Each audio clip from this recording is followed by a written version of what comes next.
15 जिंदगियां चली गई, कई परिवार उजड़ गए। लेकिन अब सबसे बड़ा सवाल यह है कि क्या यह सिर्फ एक हादसा था या फिर मौत को न्योता देने वाली लापरवाही।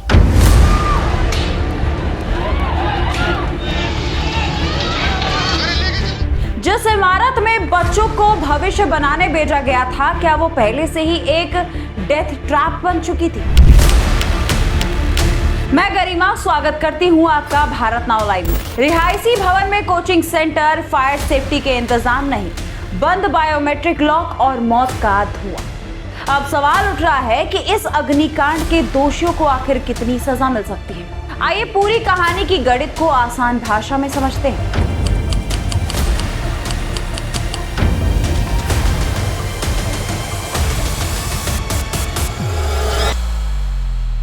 दोस्तों, ये मामला अब केवल आग लगने का नहीं रह गया। जांच जैसे जैसे आगे बढ़ रही है, वैसे वैसे सामने आ रहा है कि जिस इमारत में हादसा हुआ वो मूल रूप से रिहायशी भवन थी, लेकिन वहां हर मंजिल पर व्यावसायिक गतिविधियां चल रही थी। यानी सवाल सिर्फ आग का नहीं, सवाल यह है कि क्या नियमों को ताक पर रख करके बच्चों की जान जोखिम में डाली गई? और अगर जवाब हाँ है, तो फिर जिम्मेदार आखिर कौन? बिल्डिंग का मालिक, कोचिंग संचालक, प्रबंधन, या फिर वे अधिकारी जिन्होंने सब कुछ देख करके भी अनदेखा कर दिया?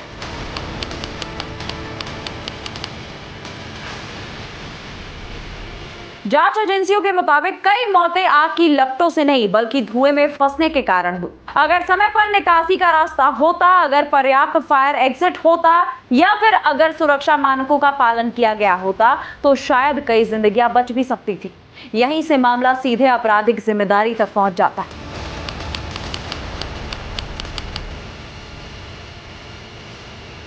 अब दोस्तों समझते हैं कि इन धाराओं का मतलब क्या है। सबसे चर्चित धारा है बीएनएस 105। ये साधारण लापरवाही वाली धारा नहीं है। ये तब लगती है दोस्तों जब किसी व्यक्ति को खतरे का अंदाजा होने के बावजूद उसने जोखिम लिया हो और उसके कारण लोगों की मौत हो जाए। कानूनी भाषा में इसे कल्पेबल होमोसाइड यानी कि आपराधिक मानव वध की श्रेणी माना जाता है। यही वजह है कि यह धारा पूरे मामले को बेहद गंभीर बना देती है। अगर जांच में साबित हो गया कि भवन मालिक या फिर संचालकों को पहले से पता था कि इमारत सुरक्षित नहीं है, फिर भी उन्होंने कोचिंग चलाने दिया, तो मामला बेहद मजबूत हो सकता है। इसके अलावा दोस्तों एफआईआर में बीएनएस की धारा 110 भी शामिल है। ये भी गंभीर अपराधों की श्रेणी में गिनी जाती है और इसमें परिस्थितियों के आधार पर लंबी सजा या फिर उम्र कैद तक का रास्ता खुल जाता है। चलिए अब आ जाते हैं उस धारा पर जो आम लोगों की भाषा में लापरवाही से जुड़ी मानी जाती है, यानी कि बीएनएस धारा 125।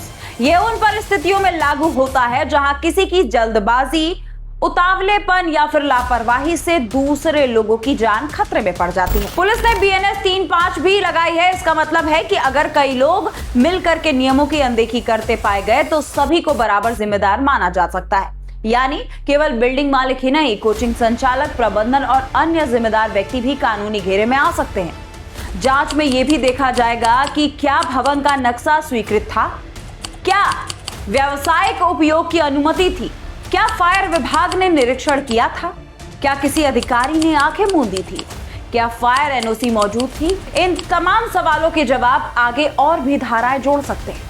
अब दोस्तों सबसे बड़ा सवाल यह है कि क्या दोषियों को वास्तव में सजा मिलेगी? भारत में बड़े हादसों के बाद अक्सर शुरुआती कार्रवाई तेज दिखाई देती है। गिरफ्तारियां होती हैं, निलंबन होते हैं, जांच समितियां बनाई जाती है, लेकिन कुछ महीनों के बाद मामला अदालत में पहुंच जाता है। फिर शुरू होता है तारीखों का एक लंबा सिलसिला। इसीलिए दोस्तों सुप्रीम कोर्ट के अधिवक्ता विनीत जिंदल का कहना है कि यदि पुलिस समय पर मजबूत चार्जशीट दाखिल नहीं करती तो आरोपियों को जमानत मिलने का रास्ता खुल सकता है।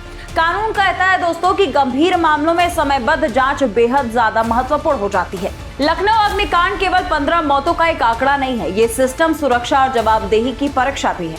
अगर रिहायशी इमारतों को नियमों के खिलाफ व्यवसायिक केंद्र बनाया गया, अगर सुरक्षा मानकों को नजरअंदाज कर दिया गया और अगर इन लापरवाहियों ने 15 जिंदगियां छीन ली, तो कानून की नजर में ये सिर्फ एक हादसा नहीं रह जाता। अब निगाहें एसआईटी की रिपोर्ट, पुलिस की चार्जशीट और अदालत की कार्रवाई पर है, क्योंकि इस बार सवाल सिर्फ दोषियों का नहीं है बल्कि उन परिवारों के न्याय का है जिन्होंने अपने बच्चों को खो दिया है। आप इसको आखिर कैसे देखते हैं और आपकी क्या राय है? कमेंट सेक्शन में लिखना मत भूलिएगा। आप देख रहे थे भारत नाउ लाइव। नमस्कार।